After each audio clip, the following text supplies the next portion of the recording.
Hi students, ഇപ്പം എല്ലാവരും നമ്മുടെ ഈ ഒരു സെഷന് വേണ്ടിയിട്ട് വെയിറ്റ് ചെയ്യുകയാണ്.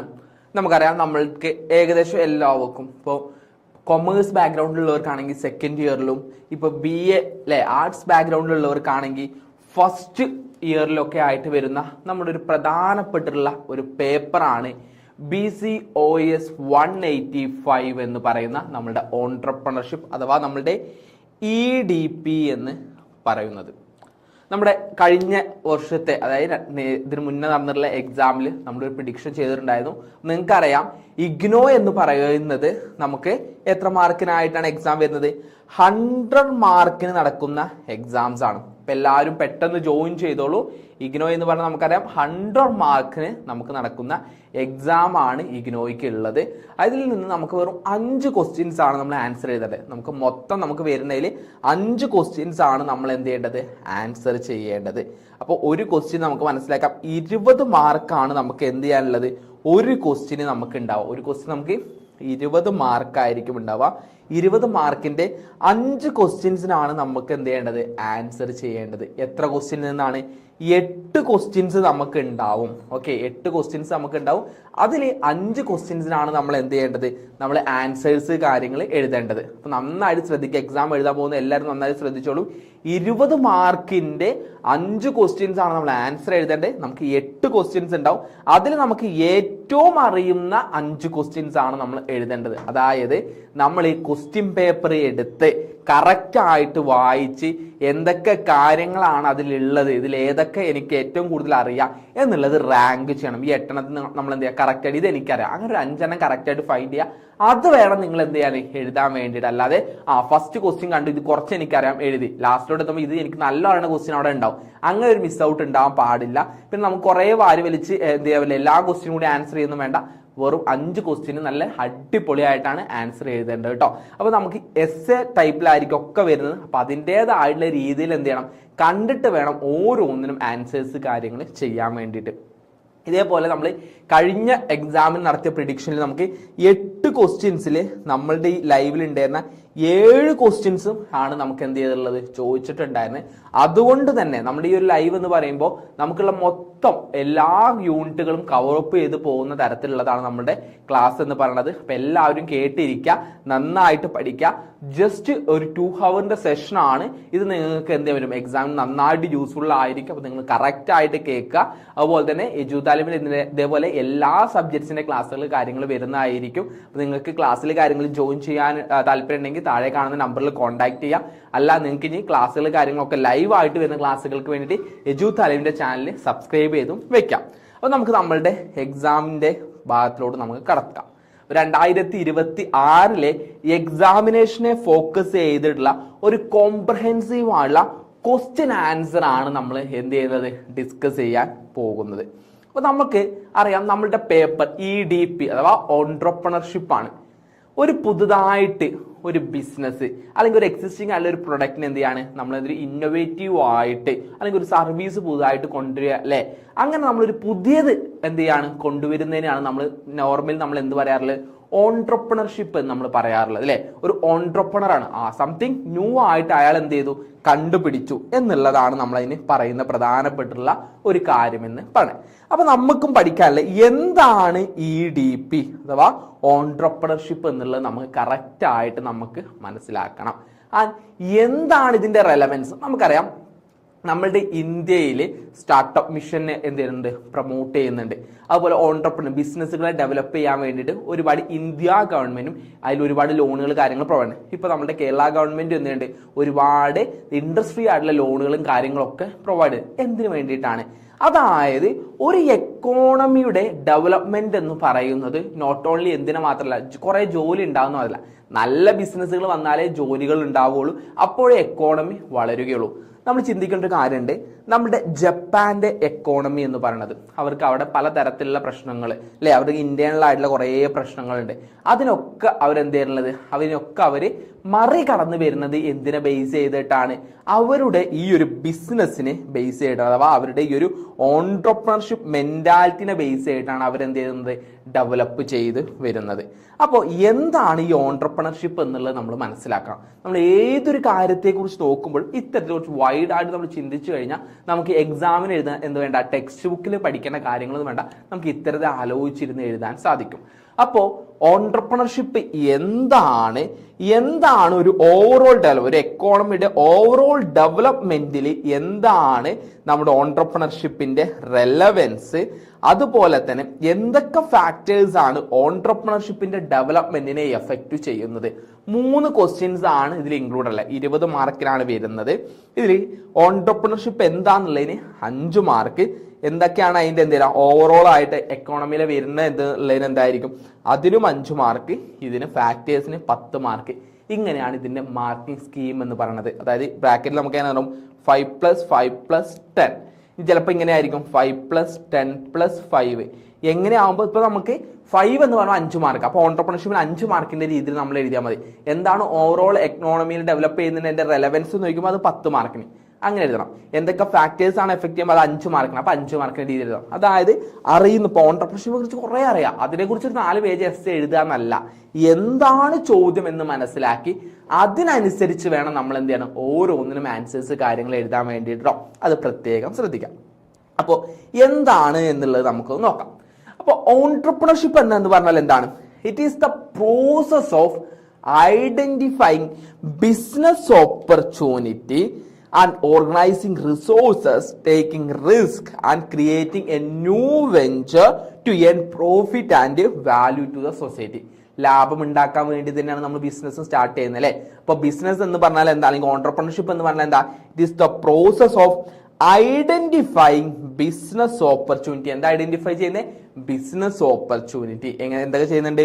മൊബിലൈസിങ് റിസോഴ്സ്, നമുക്ക് ആവശ്യമുള്ള റിസോഴ്സ് ഫൈൻഡ് ചെയ്യുന്നുണ്ട്, റിസ്ക് ഏറ്റെടുക്കുന്നുണ്ട് അല്ലെ. ഏറ്റവും വലിയ റിസ്ക് ടേക്കേഴ്സ് ആണ് ആരെന്ന് പറഞ്ഞാൽ ഓൺട്രപ്രണേഴ്സ് എന്ന് പറയുന്നത്. കാരണം അവർ റിസ്ക് എടുത്തിട്ടാണ് എന്ത് ചെയ്യുന്നത്, ഈ ഒരു ബിസിനസ് സ്റ്റാർട്ട് ചെയ്യുന്നത്. നമുക്കറിയാം റിസ്ക് എന്ന് പറഞ്ഞാൽ എന്താണ്?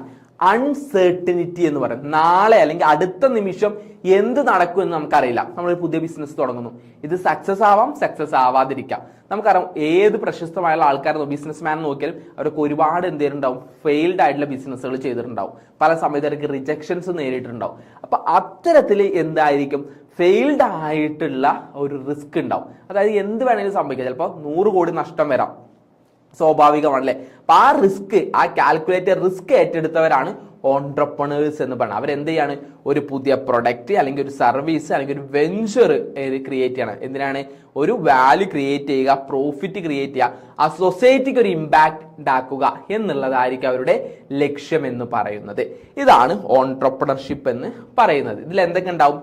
ഇന്നോവേഷൻ ഉണ്ടാവും. It involve innovation, creativity, decision making and ability to convert idea into successful enterprise. എന്താണ് പറഞ്ഞത്?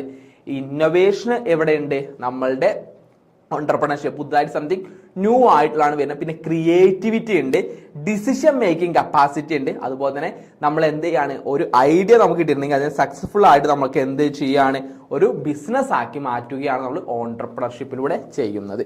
അതാണ് നമ്മൾ ഓൺട്രപ്രണർഷിപ്പിൽ പ്രധാനമായിട്ട് നമ്മൾ നോക്കേണ്ട കാര്യമെന്ന് പറയുന്നത്. വളരെ ഇമ്പോർട്ടൻ്റ് ആണ്, ശ്രദ്ധിച്ച് മനസ്സിലാക്കി വെക്കുക എന്താണ് ഓൺട്രപ്രണർഷിപ്പ് എന്നുള്ളത് കേട്ടോ. ഇനി നമ്മൾ പറഞ്ഞു കീ എലമെന്റ്സ് ഉണ്ട്. അപ്പോൾ അല്ലെങ്കിൽ എന്ത് ചെയ്യേണ്ട, റെലവൻസ് കാര്യങ്ങൾ നമ്മൾ പറഞ്ഞു. അപ്പൊ അതിൽ എന്തൊക്കെയാണ് നമ്മളുടെ എക്കണോമിക് ഡെവലപ്മെന്റിൽ ഇതിന്റെ ഒരു റെലവൻസ് എന്ന് നോക്കുന്നതിന് മുമ്പേ എന്തൊക്കെയാണ് നമ്മളുടെ ഓൺട്രപ്രണർഷിപ്പിന്റെ കീ എലമെന്റ്സ് എന്നുള്ളത് നമുക്ക് നോക്കാം. ഇത് ആഡ് ഓൺ ആയിട്ട് നമുക്ക് 5 മാർക്കിന് വരുമ്പോൾ ആഡ് ഓൺ ആക്കി എഴുതേണ്ട കാര്യം കേട്ടോ. ഒന്നാമത്തെ, ഓപ്പർച്യൂണിറ്റി റെക്കഗ്നൈസ് ചെയ്യാൻ പറ്റും. അതായത് നമ്മുടെ മാർക്കറ്റിൽ കുറെ അൺമെറ്റഡ് ആയിട്ടുള്ള നീഡ്സുകൾ ഉണ്ടാവും. ആരും എന്തില്ല ഇതുവരെ അതിനെ എന്തില്ല മീറ്റ് ചെയ്തിട്ടുണ്ടാവില്ല. അപ്പൊ അത്തരത്തിൽ നമുക്കൊരു ആവശ്യം ഉണ്ടാവും, അങ്ങനത്തെ ഒരു പ്രൊഡക്റ്റ് നമുക്ക് മാർക്കറ്റിൽ ഉണ്ടാവില്ല. അത് നമ്മൾ ഫൈൻഡ് ചെയ്യുക, അതായത് ആ ഗ്യാപ്പ് ഫൈൻഡ് ചെയ്യുക, ആ ഒരു പ്രൊഡക്റ്റ് എന്ത് ചെയ്യാണ് കൊണ്ടുവരുന്നതിന് വേണ്ടിയിട്ട് നമുക്ക് ഓൺട്രപ്രണർഷിപ്പ് നമ്മളെ ഹെൽപ്പ് ചെയ്യണം. ആ ഒരു എന്താണ് ഗ്യാപ്പ് റെക്കഗ്നിഷൻ അല്ലെങ്കിൽ ഓപ്പർച്യൂണിറ്റി നമ്മൾ റെക്കഗ്നൈസ് ചെയ്യണം, റിസ്ക് ടേക്ക് ചെയ്യണം. അതുപോലെ നമുക്ക് ആവശ്യമായിട്ടുള്ള കുറച്ച് എന്തുണ്ടാവുള്ളൂ, റിസോഴ്സുകൾ നമുക്കുണ്ട്. ഇപ്പൊ ഫൈനാൻസ് ഒന്നും ഒരു സ്റ്റാർട്ടപ്പിന് അധികം ഉണ്ടാവില്ല. അപ്പൊ അതിനൊക്കെ കറക്റ്റ് ആയിട്ട് മാനേജ്മെന്റ് ചെയ്യുന്ന, ഒരു സംതിങ് വാല്യൂ ക്രിയേറ്റ് ചെയ്യുന്ന, ഗ്രോത്ത് ഓറിയന്റഡ് മൈൻഡ് സെറ്റ് ഉള്ളതായിരിക്കും എന്തെന്ന് പറയുന്നത് ഒരു ഓൺട്രപ്രണർഷിപ്പ് എന്ന് പറയുന്നത് കേട്ടോ. അപ്പൊ ജസ്റ്റ് ഓർത്ത് വെക്കാം. ഇനി നമ്മുടെ അതിലൊരു ചോദ്യമായിരുന്നു, എക്കണോമിക് ഡെവലപ്മെന്റിൽ എന്താണ് ഓൺട്രപ്രണർഷിപ്പിന്റെ റെലവൻസ് എന്നുള്ളതായിരുന്നു മറ്റൊരു ചോദ്യം എന്ന് പറയുന്നത്. നോക്കൂ, എന്തായിരിക്കും relevance? First one, innovation and value creation ആണ്. ഓൺട്രപ്രണർഷിപ്പിന്റെ ലക്ഷ്യം എന്ന് പറയുന്നത്, അല്ലെങ്കിൽ അവരുടെ കാര്യം എന്ന് പറയുന്നത്, ഒരു പുതുതായിട്ട് ഒരു പ്രൊഡക്റ്റ് കൊണ്ടുവരിക, അല്ലെങ്കിൽ ഒരു പ്രോസസ്സ്, അല്ലെങ്കിൽ ഒരു സർവീസ് കാര്യങ്ങൾ കൊണ്ടുവരിക. അവരൊരു പുതിയ പ്രൊഡക്റ്റ്, ഒരു ഇന്നോവേറ്റീവ് മൈൻഡ് സെറ്റ് അല്ലെങ്കിൽ ഇന്നോവേറ്റീവ് പ്രൊഡക്റ്റ് കൊണ്ടായിരിക്കും ഒരു മാർക്കറ്റിലോട്ട് ലോഞ്ച് ചെയ്യുന്നത്. അപ്പോൾ ഓൺട്രപ്രണർഷിപ്പ് എന്ന് പറയുമ്പോൾ അവിടെ എന്താണ്, അല്ലെങ്കിൽ ഓൺട്രപ്രണേഴ്സ് എന്ന് പറയുന്നത് ഇന്നോവേറ്റേഴ്സ് ആണ്. പുതുതായിട്ട് സംതിങ് ന്യൂ കണ്ടുപിടിക്കുന്നവരാണ് ഇവരെന്ന് പറയുന്നത്. ആ ഒരു കാര്യത്തിന് ഒരു വാല്യൂ ക്രിയേറ്റ് ചെയ്യുന്നത് ആരാണ്? ഓൺട്രപ്രണർഷിപ്പാണ്. അപ്പോൾ ഈ ഒരു ഓൺട്രപ്രണർഷിപ്പ് വരുമ്പോൾ എന്തെങ്കിലും ഇന്നോവേറ്റീവ് ആയിട്ടുള്ള കാര്യങ്ങൾ മാർക്കറ്റിലോട്ട് എത്തും, അല്ലെങ്കിൽ എന്തായിരിക്കും ഓൾറെഡി ഉള്ള കാര്യങ്ങൾ ഇങ്ങനെ റൺ ചെയ്ത് കൊടുക്കും. നമ്മൾ ടെക്നോളജിക്കൽ എന്തെങ്കിലും ബാക്ക്വേർഡ് പോകും. അതാണ് ഫസ്റ്റത്തെ റെലവൻസ് എന്ന് പറയുന്നത്. പിന്നെ എക്കണോമിക് ഗ്രോത്ത് ആൻഡ് സസ്റ്റൈനബിലിറ്റി, അതായത് സോഷ്യോ എക്കണോമിക് ഡെവലപ്മെന്റിന് വേണ്ടിയിട്ട് എന്ത് ഹെൽപ്പ് ചെയ്യും? നമ്മുടെ ഓൺട്രപ്രണർഷിപ്പ് ഹെൽപ്പ് ചെയ്യും. കാരണം ഈ സ്റ്റാർട്ടപ്പ് മിഷനുകളെയും പുതുതായിട്ടുള്ള ഇന്നോവേറ്റീവ് ആയിട്ട് വരുന്ന ബിസിനസ്സുകളൊക്കെ സപ്പോർട്ട് ചെയ്യുന്നതിന് വേണ്ടിയിട്ട് ഗവൺമെന്റ് സെസ് പോലുള്ള സോണുകൾ ഉണ്ടായിരുന്നു. അല്ലെങ്കിൽ റൂറൽ ഏരിയാസിലൊക്കെ ബിസിനസ് സ്റ്റാർട്ട് ചെയ്ത് കഴിഞ്ഞാൽ അവർക്ക് അവിടെ ഒരുപാട് എന്തുണ്ടായിരിക്കും, എക്സംഷൻസ് കാര്യങ്ങൾ കിട്ടും. അതായത് നമുക്ക് നമ്മളുടെ അർബൻ ഏരിയാസ്, അതായത് വലിയ വലിയ ടൗണുകളല്ലാതെ റൂറൽ ഏരിയാസ് ഇതുപോലുള്ള ബിസിനസ് ഓൺട്രപ്രണർഷിപ്പ് സ്റ്റാർട്ട് ചെയ്യുമ്പോൾ ഡെവലപ്പ് ചെയ്യാൻ സാധിക്കും. അതിലൂടെ ഒരു socio economic development, socio economic എന്ന് പറഞ്ഞു കഴിഞ്ഞാൽ എല്ലായിടത്തും ഒരു സസ്റ്റൈനബിൾ ആയിട്ടുള്ള, എല്ലാ നഗരങ്ങളാണെങ്കിലും ഗ്രാമങ്ങളാണെങ്കിലും ഒരേപോലെ ഡെവലപ്പ് ചെയ്ത് കൊണ്ടുവരുന്നതിന് വേണ്ടിയിട്ട് നമ്മളെ ഹെൽപ്പ് ചെയ്യും. That means the entrepreneurship helps to the economic growth and sustainability and it's also include the innovation. എന്താണ്? ഓൺട്രപ്രണർഷിപ്പിൽ ഇന്നോവേഷൻ ഉണ്ട്, and it's also helps to the socio economic development. The another point is that it's create employment. Okay, let me look. The entrepreneurship create lot of opportunity for peoples. എന്താണ് employment എന്ന് പറഞ്ഞാൽ നമുക്ക് ഒരു വലിയൊരു കാര്യമാണ്. ഇപ്പോൾ 10 ബിസിനസ്മാനെ ഉണ്ടാവുള്ളൂ, എല്ലാവരും 100 പേരിന്റെ 100 ബിസിനസ് ആവണമെന്നില്ല. ഈ 10 പേര് ബിസിനസ് സ്റ്റാർട്ട് ചെയ്യുമ്പോൾ അവിടെ എന്തുണ്ടായിരിക്കും, ബാക്കി വരുന്ന 90 പേർക്ക് ജോലി കിട്ടും. അപ്പോൾ ഓൺട്രപ്രണർഷിപ്പ് എന്ന് പറയുന്നത് എംപ്ലോയ്മെന്റ് ജനറേഷൻസ് കൂടി എന്ത് ചെയ്യുന്നുണ്ട്, ഫോഴ്സ് ചെയ്യുന്നുണ്ട്. അപ്പോൾ ഓൺട്രപ്രണർഷിപ്പ് ഉണ്ടാവും, അതായത് ഓൺട്രപ്രണർഷിപ്പിലൂടെ എന്താണ്, പുതിയ ബിസിനസ് വരുമ്പോൾ ഓട്ടോമാറ്റിക്കലി എന്ത് ചെയ്യും, ഒരുപാട് ആൾക്കാർക്ക് ജോലി കിട്ടും. അതിനനുസരിച്ച് അവരുടെ life style, living standard increase ചെയ്യും. ദാറ്റ്സ് എന്ത് ചെയ്യും, നമ്മളുടെ ലിവിങ് സ്റ്റാൻഡേർഡ് ഇൻക്രീസ് ചെയ്യുമ്പോൾ നമ്മുടെ കോസ്റ്റ് ഓഫ് ലിവിങ് കാര്യങ്ങൾ എന്ത് ചെയ്യും, അതിനനുസരിച്ച് മെച്ചപ്പെടും. നല്ല ജീവിത നിലവാരം കാര്യങ്ങൾ ഉണ്ടാവും. അപ്പോൾ ഒരു എംപ്ലോയ്മെന്റ് ക്രിയേറ്റ് ചെയ്യുന്നതിന് വേണ്ടിയിട്ടും അതിലൂടെ എന്ത് ചെയ്യുക, ഒരു എക്കോണമി ഡെവലപ്പ് ചെയ്യുന്നതിന് വേണ്ടിയിട്ടും എന്ത് ഹെൽപ്പ് ചെയ്യുന്നുണ്ട്, ഓൺട്രപ്രണർഷിപ്പ് ഹെൽപ്പ് ചെയ്യുന്നുണ്ട്. നമ്മളുടെ ഇതിനോട് സപ്പോർട്ട് ചെയ്യുന്ന ആൻസിലറി എൻറ്റിറ്റീസ് ഉണ്ടാവും. അതായത് ഒരു ഓൺട്രപ്രണർഷിപ്പ് വരുമ്പോൾ അത് എല്ലാ പ്രോഡക്ട്സും കൂടി അവരുണ്ടാക്കല്ല, ഇതിനെ സപ്പോർട്ട് ചെയ്യുന്ന കുറെ എന്തുണ്ടായിരിക്കും, ആൻസിലറി ആയിട്ടുള്ള സപ്പോർട്ടിങ് ആയിട്ടുള്ള എൻറ്റിറ്റീസ് ഉണ്ടാവും. അപ്പൊ ആ ബിസിനസ്സുകളുടെ ഡെവലപ്മെന്റിന് വേണ്ടിയിട്ട് എന്ത് ചെയ്യും, ഇത് ഹെൽപ്പ് ചെയ്യും. ഇപ്പോൾ ട്രാൻസ്പോർട്ടേഷൻ, റോ മെറ്റീരിയൽ, ഈ യൂണിറ്റുകളൊക്കെ എന്തായിരിക്കും, ചിലപ്പോൾ കുറെ റോ മെറ്റീരിയൽ ഉണ്ട്, ഇത് വിൽക്കാൻ കഴിയില്ല, കാരണം എന്താണ്, ഇത് ആർക്കും വേണ്ട. പക്ഷെ അതിനെ സംബന്ധിച്ച് ഒരു പുതിയ ഓൺട്രപ്രണർഷിപ്പ്, ഇതേ ബിസിനസ് വരുമ്പോൾ, ഇന്നോവേറ്റീവ് ബിസിനസ് വരുമ്പോൾ അവർ ഈ റോ മെറ്റീരിയൽ വാങ്ങാൻ തയ്യാറാവണം. അപ്പോൾ ഇവർക്ക് ഇവിടെ പുതിയൊരു ബിസിനസ് വരുന്നു, ആ റോ മെറ്റീരിയൽ കൊടുക്കുന്ന ആ ഒരു കർഷകനാണെങ്കിൽ കർഷകൻ ആരാണോ ആ വ്യക്തിക്ക് അതിന്റെ കച്ചവടം നടക്കും. അതായത് പുതിയ പുതിയ ഓൺട്രപ്രണർഷിപ്പ് വരുമ്പോൾ മാർക്കറ്റിൽ തന്നെ എന്തുണ്ടാവും എന്നാണ് പറയുന്നത്, ഒരു ഓളം സൃഷ്ടിക്കും. അതായത് അവിടെ എന്തുണ്ടായിരിക്കും, ഒരു പോസിറ്റീവ് സ്ട്രെങ്ത് ക്രിയേറ്റ് ചെയ്യുകയും ഒരുപാട് ഓപ്പർച്യൂണിറ്റീസ് ക്രിയേറ്റ് ചെയ്യുകയും ചെയ്യും. അപ്പൊ ആൻസിലറി യൂണിറ്റിന്റെ എന്ത് ചെയ്യാണ്, ഡെവലപ്മെന്റിന് വേണ്ടിയിട്ടും എന്ത് ഹെൽപ്പ് ചെയ്യുന്നുണ്ട്, നമ്മുടെ ഓൺട്രപ്രണർഷിപ്പ് ഹെൽപ്പ് ചെയ്യുന്നുണ്ട്. അപ്പോൾ ഓൺട്രപ്രണർഷിപ്പിന് എന്ന് പറഞ്ഞു കഴിഞ്ഞാൽ not only for the itself growth, it's also helps the ancillary supporting entities growth also. Okay, ആ കാര്യം കൂടി നമ്മൾ മനസ്സിലാക്കി വെക്കാം. നമ്മൾ ആദ്യത്തെ 4 പോയിന്റിൽ എന്തൊക്കെയാ പറഞ്ഞത്? First one is innovation and creation, second one is economic growth and sustainability, third one employment generation, fourth one development of ancillary entities, and next എന്താണ് പറയുന്നത്, എന്തൊക്കെയാണ് ഇതിന്റെ ഫാക്ട്. ഇത് കൂടാതെ നമുക്ക് വേണമെങ്കിൽ എഴുതാം കേട്ടോ. അതായത് എംപ്ലോയ്മെന്റ് ഗ്രോത്ത്, ടെക്നോളജിക്കൽ അഡ്വാൻസ്മെന്റ് എഴുതാം, അതുപോലെ തന്നെ ക്യാപിറ്റൽ ഫോർമേഷൻ നമുക്ക് എഴുതാൻ സാധിക്കും, നമ്മുടെ സ്റ്റാൻഡേർഡ് ഓഫ് കോസ്റ്റ് നമുക്ക് ഇംപ്രൂവ് ചെയ്യാൻ വേണ്ടിയിട്ട്, അതുപോലെ തന്നെ എക്സ്പോർട്ടിനെ പ്രൊമോഷൻ ചെയ്യാൻ വേണ്ടിയിട്ടൊക്കെ നമുക്ക് എന്ത് ചെയ്യാൻ പറ്റും, നമുക്ക് ഇത്തരത്തിലുള്ള നമ്മളുടെ ഇവിടെ ഓൺട്രപ്രണർഷിപ്പ്, അതായത് പുതിയ പുതിയ ബിസിനസ് സ്റ്റാർട്ട് ചെയ്യുന്നത് ഹെൽപ്പ് ചെയ്യും എന്നുള്ള രീതിയിൽ നമുക്ക് അതിനോട് കൂടിയിട്ട് റെലവൻസിൽ പോയിന്റ് ആഡ് ചെയ്ത് എഴുതാവുന്നതാണ്. ഇനി അടുത്ത വരുന്ന എന്തൊക്കെ ഫാക്ടേഴ്സ് ആണ് ഒരു ഓൺട്രപ്രണർഷിപ്പ് ഡെവലപ്മെന്റിനെ എഫക്ട് ചെയ്യുന്നത് എന്നുള്ള what are the factors that effect the entrepreneurship development. There are mainly 7 type of factors. First one is economic factor. Economic factor എന്ന് പറഞ്ഞാൽ നമുക്ക് എത്രമാത്രം ക്യാപിറ്റൽ അവൈലബിൾ ആണ്, നമ്മുടെ മാർക്കറ്റിന്റെ കണ്ടീഷൻ എന്താണ്, നമുക്കിവിടെ എന്തൊക്കെ ഇൻഫ്രാസ്ട്രക്ചർ ഫെസിലിറ്റീസ് ഉണ്ട് എന്നുള്ളതാണ് ഫസ്റ്റത്തെ എന്ന് പറയുന്നത് നമ്മളുടെ മാർക്കറ്റിന്റെ കേസ് വരുന്നത്, അതായത് എക്കണോമിക് ഫാക്ടേഴ്സിൽ വരുന്നത്. ഇത് കൂടാതെ നെക്സ്റ്റ് വരുന്നത് സോഷ്യൽ ഫാക്ടേഴ്സ് ആണ്.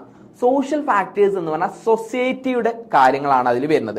അതായത് നമ്മുടെ സോഷ്യൽ വാല്യൂസ്, ആറ്റിറ്റ്യൂഡ്, നമ്മുടെ ഫാമിലി ബാക്ക്ഗ്രൗണ്ട്, നമ്മുടെ എഡ്യൂക്കേഷൻ ആൻഡ് അവയർനെസ്, ഇതൊക്കെ ഇൻക്ലൂഡ് ചെയ്യുന്നതാണ് നമ്മുടെ സോഷ്യൽ ഫാക്ടേഴ്സ് എന്ന് പറയുന്നത്.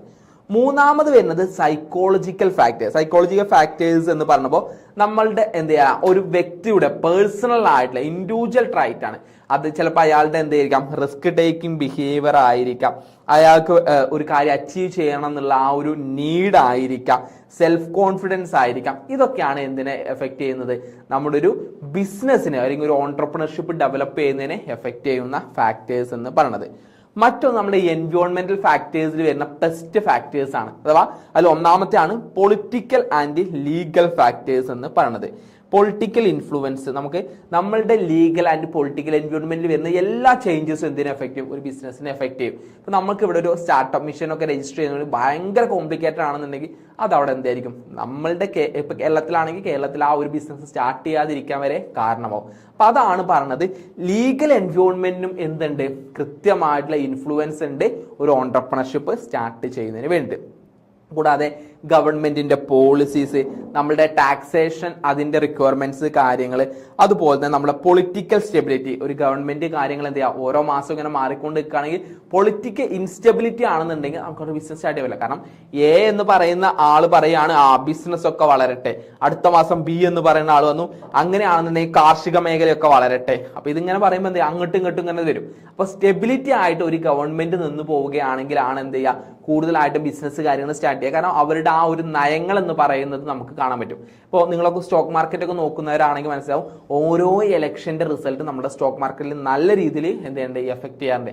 ചില സമയത്ത് ചില ഇൻഡസ്ട്രീസിലുള്ള അപ്പ് ആണെങ്കിൽ ചില ഇൻഡസ്ട്രീസിന്റെ ഡൗൺ നമുക്ക് കാണാൻ സാധിക്കും. അത് കാരണം എന്താന്ന് പറയുന്നത് ഈ ഒരു പൊളിറ്റിക്കലിനെ ബേസ് ചെയ്തിട്ടാണ്. പിന്നെ മറ്റൊന്ന് ടെക്നോളജിക്കൽ ഫാക്ടേഴ്സ് ആണ്. ഫസ്റ്റ് ഫാക്ടേഴ്സിൽ വരുന്നതാണ് ടെക്നോളജിക്കൽ ഫാക്ടേഴ്സ്. നമുക്ക് എത്രമാത്രം ടെക്നോളജി ആക്സസ് ഉണ്ട്, അത് എത്രമാത്രം നമ്മൾ റിസർച്ച് ചെയ്യുന്നുണ്ട്. ഇത് നമ്മളൊരു ബിസിനസ് അല്ലെങ്കിൽ ഒരു ഓൺട്രപ്രണർഷിപ്പ് ഡെവലപ്മെന്റ് ചെയ്യുന്ന സമയത്ത് അതിനെ എഫക്ട് ചെയ്യുന്ന ഫാക്ടേഴ്സ് ആണ്. ഇനി മറ്റൊരു ഫാക്ടർ എന്ന് പറഞ്ഞാൽ പ്രധാനമായിട്ടും കൾച്ചറൽ ഫാക്ടേഴ്സ് ആണ്. കൾച്ചറൽ ഫാക്ടേഴ്സ് എന്ന് പറഞ്ഞു കഴിഞ്ഞാൽ നമ്മളുടെ കൾച്ചർ. ഇപ്പോൾ നമുക്കറിയാവുന്നതാണ്, നമ്മളുടെ ഇവിടെയുള്ള ഒരു കമ്മ്യൂണിറ്റിയിൽ അവർക്ക് പലിശ കാര്യങ്ങൾ വാങ്ങുന്നത് എന്താണ്, അവർക്ക് പ്രശ്നമായിട്ടുള്ളൊരു കേസാണ്. അതുകൊണ്ട് അവരെന്ത് ചെയ്യില്ല, അതുമായി ചെയ്തിട്ടുള്ള ഒരു ബിസിനസ് ചെയ്യില്ല. അത് ഏത് ഇന്നോവേറ്റീവ് രീതിയിൽ വന്നാലും എന്ത് ചെയ്യില്ല, അവർ അത്തരത്തിലൊരു ബിസിനസ് ചെയ്യില്ല. അതായത് നമ്മളുടെ കൾച്ചറൽ വാല്യൂസ്, നമ്മളുടെ വിശ്വാസം, എല്ലാ കാര്യങ്ങളും എന്തിനെ എഫക്ട് ചെയ്യും, നമ്മളൊരു ബിസിനസ് സ്റ്റാർട്ട് ചെയ്യാൻ അതിന്റെ ഡെവലപ്മെന്റിനെ എഫക്ട് ചെയ്യും. പിന്നെ മറ്റൊന്ന് നമ്മുടെ എഡ്യൂക്കേഷൻ ആൻഡ് ട്രെയിനിങ് ഫാക്ടേഴ്സ് ആണ്.